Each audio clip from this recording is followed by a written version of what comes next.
सकती है।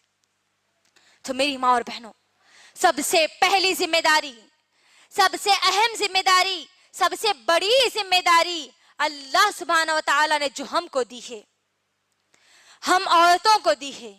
औरत चाहे किसी भी रिश्ते में हो, चाहे माँ के रिश्ते में हो, चाहे बहन के रिश्ते में हो, चाहे बेटी के रिश्ते में हो, चाहे बहू के रिश्ते में हो, चाहे ननंद या देवरानी के रिश्ते में हो, चाहे वो खुद सास के रिश्ते में क्यों ना हो, हर औरत के लिए, चाहे वो किसी भी रिश्ते से ताल्लुक रखती हो, उसके लिए सबसे पहली जिम्मेदारी, सबसे अहम जिम्मेदारी, सबसे बड़ी जिम्मेदारी उसके लिए ये है कि वो अपने लिए दीन इल्म को हासिल करे।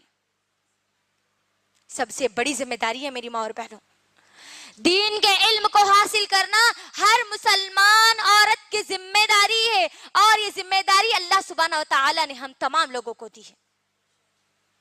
अब जब जिम्मेदारी दी है मेरी माँ और बहनों, तो मैं एक और हदीस भी आपके दरमियान रख देती हूँ। सही मुस्लिम की हदीस है, बुखारी की भी हदीस है, बुखारी और मुस्लिम दोनों की हदीस है। अल्लाह के रसूल सल्लल्लाहु अलैहि वसल्लम फरमाते हैं कि हर शख्स जिम्मेदार है। गौर से सुनिए मेरी बहनों, हर शख्स जिम्मेदार है और हर शख्स से उसकी जिम्मेदारी के मुताबिक सवाल किया जाएगा। एक हाकिम, एक लीडर की जिम्मेदारी उसके अवाम की जिम्मेदारी है, उससे कल उसके अवाम के बारे में सवाल किया जाएगा। एक मर्द अपनी बीवी, अपने घर वालों पर जिम्मेदार है और उससे कल क़यामत के दिन इसकी जिम्मेदारी के बारे में सवाल किया जाएगा।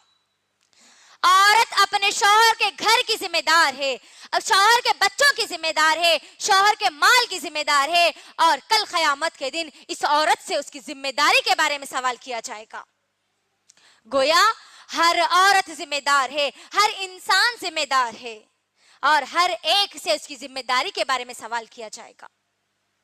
गौर करिए, सबसे पहली जिम्मेदारी अल्लाह ने मुझे और आपको यहां पर बतला दी कि इल्म दीन को हासिल करना है।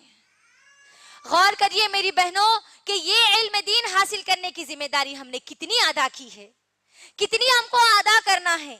क्या हमारे पास इतना वक्त है कि हम कह दें कि आज नहीं कल मैं सीख लूंगी, अभी तो मैं जवान हूं, बूढ़ी होने के बाद सीख लूंगी? बोलिए, क्या हमारे पास इतना वक्त है? नहीं मेरी माँ और बहनों, नहीं है। आप इस भरोसे पर मत रहिए कि कोई मौलाना आपको आकर सिखा देंगे, आपकी शादी के बाद आपका शौहर आपको सिखा देगा। आप आपके मायके में नहीं सीखे, आपके ससुराल में जाने के बाद इल्म दीन को सीख लेंगे। नहीं मेरी माँ और बहनों, इस भरोसे पर मत रहिए कि कोई आलिम आपको घर आकर सिखाएगा। नहीं, कोई आपको आके नहीं सिखाएगा, बल्कि अल्लाह सुब्हानहू व तआला ने मुझे और आपको, हम सबको अल्लाह